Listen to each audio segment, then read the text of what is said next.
Millets అనగానే first of all calcium, iron, phosphorus, protein, fibre, okay. ఈ 5 బేసిక్గా ఉంటాయి వాటిలో. ఇవి ఏ డెఫిషియన్సీస్ ఉన్నా వాళ్ళు అవి కన్జ్యూమ్ చేయొచ్చు. వీళ్ళే కన్జ్యూమ్ చేయాలి, వీళ్ళు కన్జ్యూమ్ చేయకూడదు అనేది లేదు.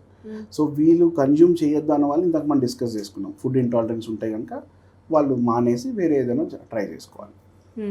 లేకపోతే it's all safe to consume అండి.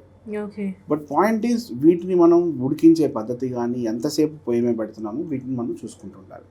మనం జనరల్ రైస్ ఉన్నట్టుగా వీటిని వండడానికి లేదు.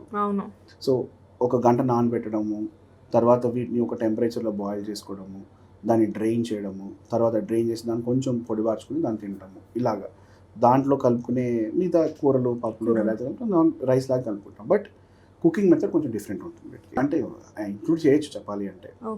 చిరుధాన్యాలు లాగా ఉంటాయి కాబట్టి తీసుకోవచ్చు. ఓకే. సో నార్మల్ రైస్ కంటే కూడా మన ఇప్పుడు న్యూట్రిషనిస్టులు అందరూ చెప్పే విధంగా రైస్ ప్లేస్లో మిల్లెట్స్ తీసుకోవడం, బ్లాక్ రైస్, రెడ్ రైస్ లాంటివి తీసుకోవడం అనేది చాలా వరకు సేఫ్ కదా? ఓకే. ఎందుకంటే జనరల్గా మేము ఏం చెప్తామంటే గ్లైసమిక్ ఇండెక్స్ తక్కువ ఉన్న ఫుడ్స్ని ఎక్కువ తీసుకోండి అని చెప్తాం. తొందరగా డైజెస్ట్ అవ్వకుండా కొంచెం మెల్లిమెల్లిగా షుగర్స్ రిలీజ్ అవుతూ ఉంటాయి. సో ఈ హై గ్లైసమిక్ ఇండెక్స్ ఫుడ్స్లో అంటే సింపుల్ కార్బోహైడ్రేట్స్ అంటాం. వైట్ రైస్ వీటిలో షుగర్స్ ఎక్కువ ఉండటం వల్ల మన బాడీలో షుగర్స్ పెరిగే అవకాశాలు ఉంటాయి, వెయిట్ పెరిగే అవకాశాలు ఉంటాయి, ఇవన్నీ ఉంటాయి.